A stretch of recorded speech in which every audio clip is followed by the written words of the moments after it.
This video is about harm reduction and overdose response during COVID-19. It contains information that is especially relevant for experiential workers who are responding to overdose during COVID-19. Before we start, we'd just like to quickly say a big thank you to the experiential workers who are truly our everyday heroes. Here are the topics that we'll be discussing in this video. For the viewers who only want to review certain topics, you may choose to go to the description of this video and look at the timeline where you can skip in the videos to review topics of your choice. To start, we'll discuss COVID-19, how it is spread, and how to protect yourself during this current pandemic. The second topic we will discuss in this video is about personal protective equipment.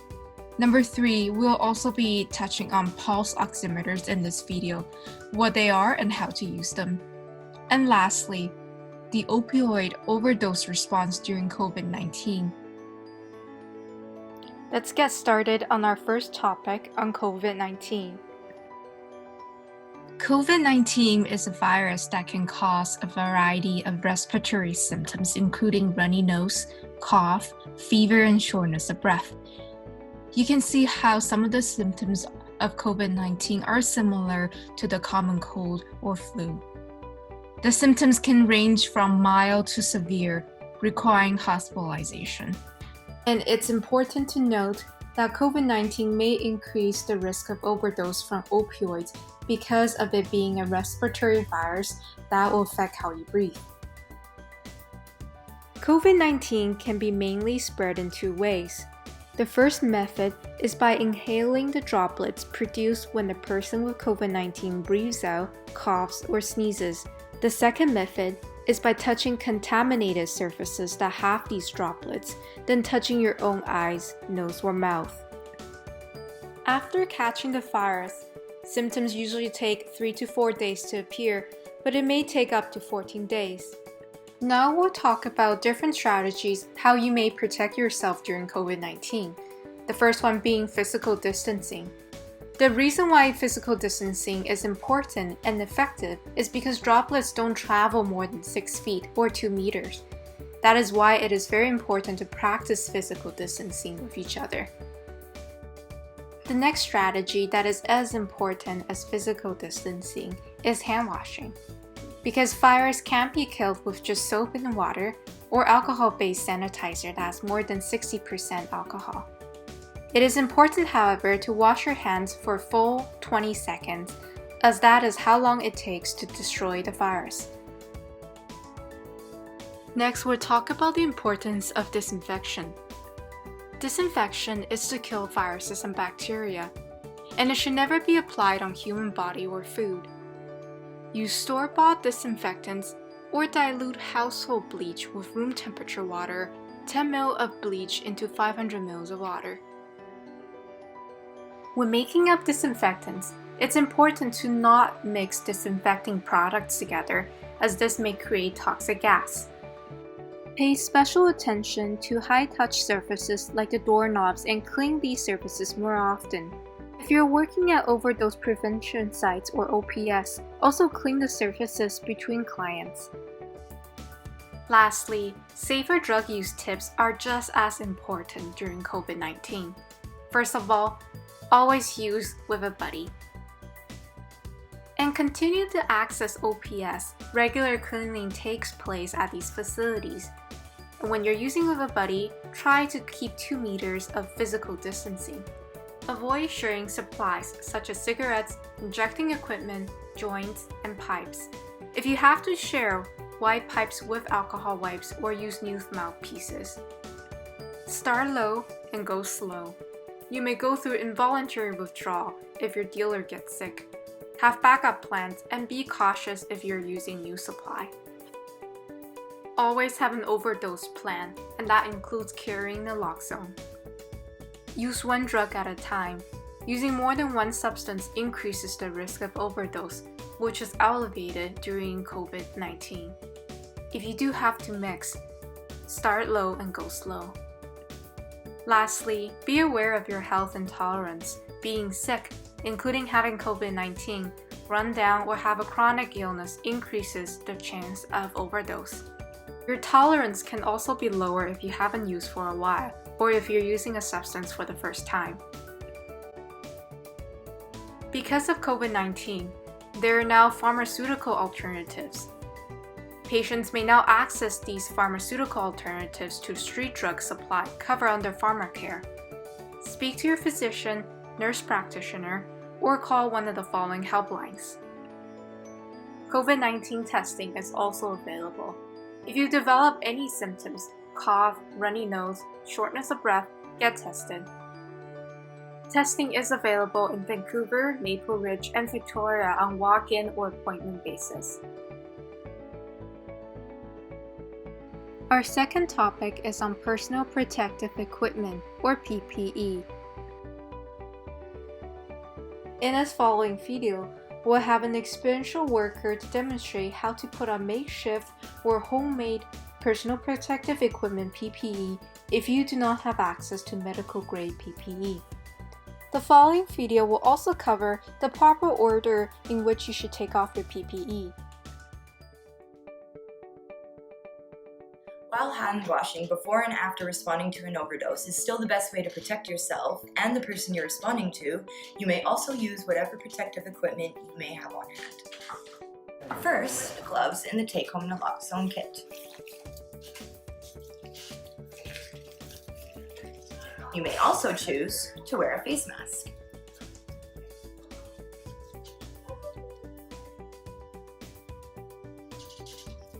You can wear glasses, goggles, or sunglasses to prevent your eyes from getting any droplets on them. You may also choose to wear a large shirt or apron to prevent any droplets from getting on them also. Overdose response. Try to take off your personal protective equipment in this order to avoid accidentally getting any droplets on them. Grasp palm area of one gloved hand and pull off glove. Slide your fingers under your glove at the wrist and pull it off. Discard in the garbage.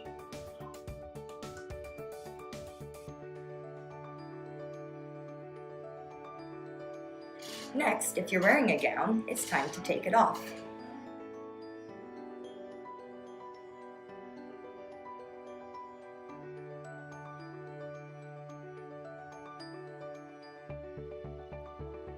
Grasp ties or elastic at the back and remove without touching the front.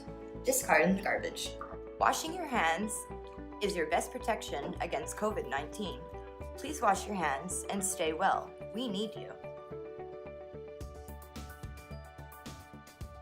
How to properly take off used gloves. Grasp the palm area of one gloved hand and peel it off. Then, slide your fingers underneath the other glove at the wrist and peel it off. Discard the gloves in the garbage. You may use makeshift PPE during overdose response.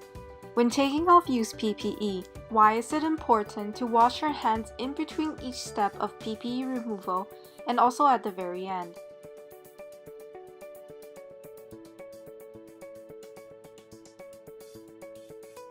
Washing your hands in between each step of PPE removal and also at the very end limits the chance of accidentally exposing yourself to the droplets that are on your PPE.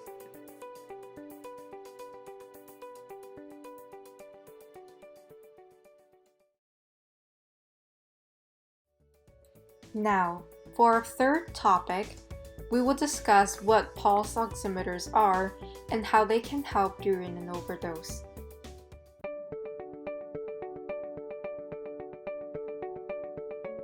Pulse oximeters are small devices that are used to measure the pulse rate or the heart rate, which is the number here.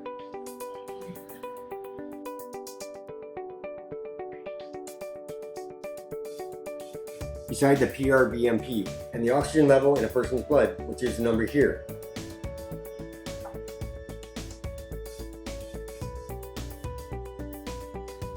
Beside the SpO2 percentage.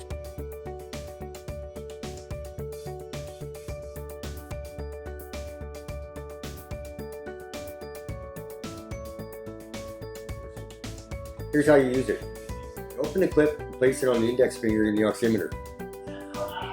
Be sure that the fingernail is on the same side as the red light and that the finger is inserted all the way into the oximeter, as the light beams must pass through the nail bed to give the reading. Normal heart rate is 60 to 100 and the normal oxygen level in the blood is 95 to 100%. Remember not to put an oximeter on fingers with dirt or blood, as they may block the light beams. The oximeter may not give a reading if the person has nail polish on. If you can't get a reading on the fingers, you can try putting the oximeter on toes. Pulse oximetry readings are not always accurate. If a person has a low body temperature, has a lot of motion like shivering or sneezing, a low heart rate, is dehydrated, or has dirty hands, readings may not show up on the oximeter. Use the oximeter readings with caution, and always use your own judgment during an overdose response. We will now demonstrate how an oximeter can help during an overdose. When responding to an overdose, after tilting their head back and checking their airway for obstruction, the next step is to give rescue breaths. We will first talk about how you could use an oximeter when providing breaths. Then we will talk about what happens if you don't feel comfortable giving breaths. First, ask yourself, is the person breathing slowly, less than 10 breaths per minute? Second, are their lips or tongue blue? If yes to any of the above, give rescue breaths at 1 breath every 5 seconds. Clip on the oximeter and let the readings generate while you give breath. After giving rescue breaths, supplement your assessment of the person's breathing and color using your oximeter. If the SpO2%, which is the oxygen level in the blood, is less than 92%, more rescue breaths are needed. The next step is to administer naloxone. Give 2 doses if necessary. If you don't feel comfortable giving breaths, give naloxone right away. When in doubt about the substance used, always give naloxone. Naloxone will reverse opioid overdose but will not work for benzo, and person who is overdosing on benzo will remain unresponsive for longer. Lastly, continue to monitor the person's breathing rate, color, and blood oxygen levels using your oximeter until help arrives.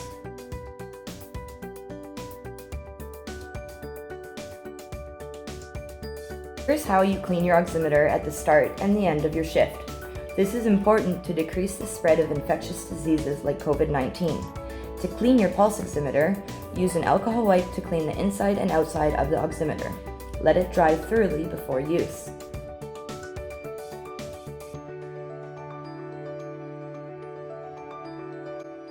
Which oximeter reading corresponds to oxygen level in the blood? A. Percentage SpO2 or B. PRBMP.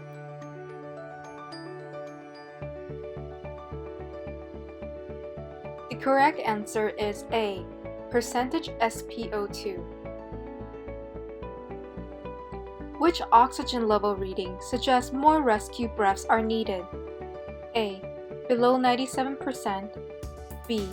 Below 95%, or C. Below 92%.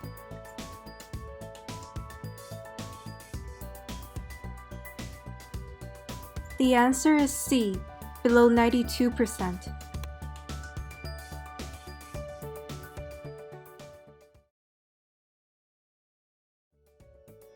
Our last topic is about the opioid overdose response during COVID. The Save Me protocol still applies when responding to opioid overdose. However, knowing that COVID-19 is spread through droplets, you may wonder if it's safe to give breaths because it requires close contact with another individual. That's why in this section we will talk about rescue breaths. Should you provide rescue breaths and how can you make the decision? And number 2, how to protect yourself during an overdose by taking the necessary action. So here's the question, should I provide breaths during COVID-19?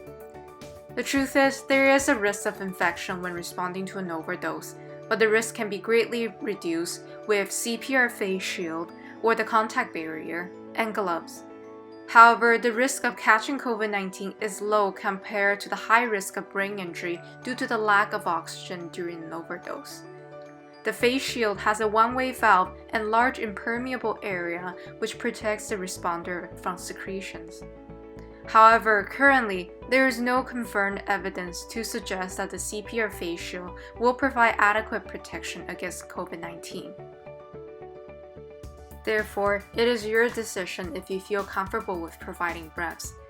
Please use the CPR face shield or the contact barrier if you intend to do so, and dispose the shield after use as they are not reusable. Please note that some overdose prevention sites have other devices that you may use when giving breaths. The following video features two experiential workers that will demonstrate the necessary precautions that one must take during an overdose response, which includes how to use a CPR contact barrier or the CPR face shield, and other precautions.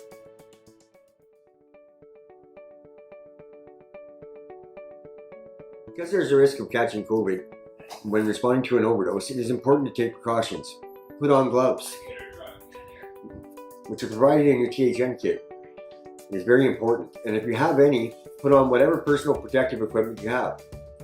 If you're comfortable giving breaths, then use a CPR contact barrier provided, which is also in your THN kit. It is a one-way valve that protects you from the other person's droplets. If you're not comfortable giving breaths, give naloxone early, 2 doses if necessary.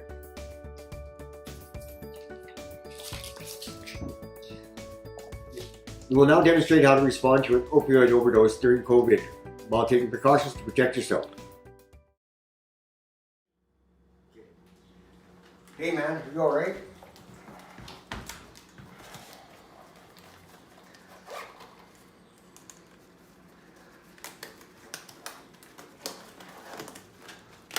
Hey. Call 911 if no response. The Good Samaritan Drug Overdose Act protects you from arrest for simple possession, which means carrying illegal drugs for personal use only. Tilting the patient's head back and opening their jaw, check airway for obstructions. The best person to give breaths would be a partner or a housemate who already has close contact with the person who is overdosing. If you don't feel comfortable giving breaths, give naloxone now, 2 doses if necessary. We will now demonstrate how to give breaths using the CPR face shield. The current risk for COVID is very low, but the risk of brain injury for the person who does not get oxygen is high. Tilting the patient's head back and opening their jaw, check airway for obstructions, and apply the CPR barrier over the person's face, ensuring the oval valve is inserted into their mouth. This is to avoid closing from biting down by patient, ensuring airway continuous access. Pinch the nostrils closed, ensure the head is still tilted back, and give the breaths through the valve, 1 breath every 5 seconds. Checking for breathing. If they are taking less than 1 breath every 5 seconds, give naloxone. Continue to provide rescue breathing and naloxone until help arrives. Chest compressions may be needed if the person has no pulse, or not breathing, or only gasping. To check a pulse, place 2 fingers in the person's neck or in the person's wrist on the thumb side for 10 seconds. If you can't feel a pulse in 10 seconds, start compressions.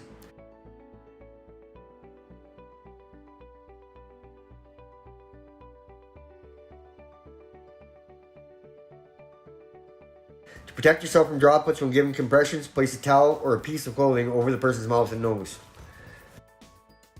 Remember to put the person in a recovery position if you need to leave them alone at any time during the overdose response, even after normal breathing has returned. This is to make sure that the airway stays open. We will demonstrate how to put someone in the recovery position in a separate video. After responding to an overdose, discard the CPR face shield, the barrier, and the naloxone kit.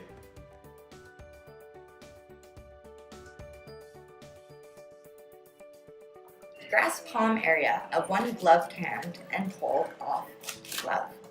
Slide your fingers under your glove at the wrist and pull it off. Discard in the garbage.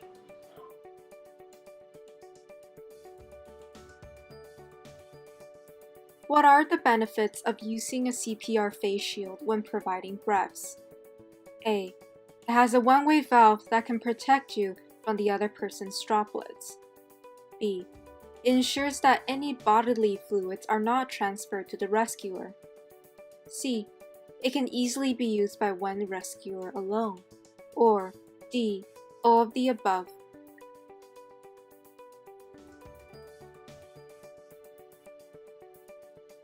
The correct answer is D, all of the above.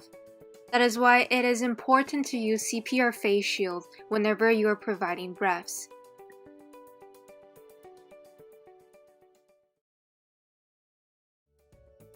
As mentioned in the previous video, the recovery position is for a person who is breathing but still unconscious. This is important to keep their airway open.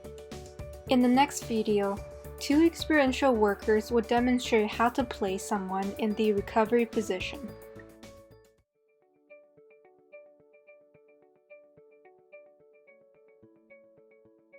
If a person who has overdosed is breathing but still unconscious, they should be placed in the recovery position. If they are left lying on their back, they could suffocate on their vomit or their tongue could block their airway. Putting someone in the recovery position will help to keep the airways open. In this video, we will demonstrate how to place someone in the recovery position. With the person lying on their back, kneel on the floor at their side. Extend the arm nearest you at a right angle to their body with their palm facing up. Take their other arm and fold it so the back of their hand rests on the cheek closest to you and hold it in place. Use your free hand to bend the person's knee farthest from you to a right angle. Carefully roll the person onto their side by pulling on the bent knee. Their bent arm should be supporting the head, and their extended arm will stop you rolling them too far. Open their airway by gently tilting their head back and lifting their chin, and check that nothing is blocking their airway.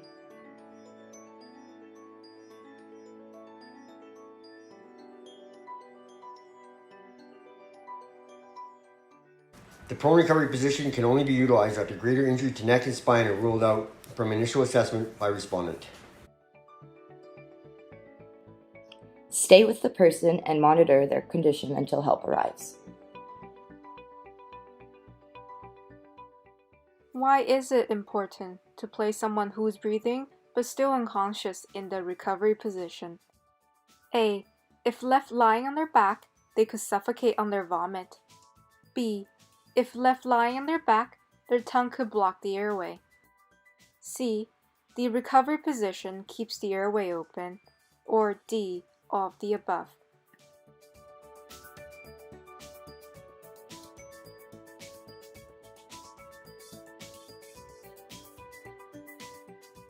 The answer is D.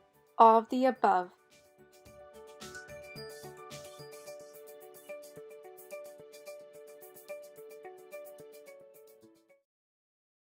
This is the end of the video. We thank Health Canada for funding the peer-to-peer project, and the experiential workers at Weng City Housing and Solid Outreach for your tireless efforts as frontline workers during the dual public health emergencies in BC.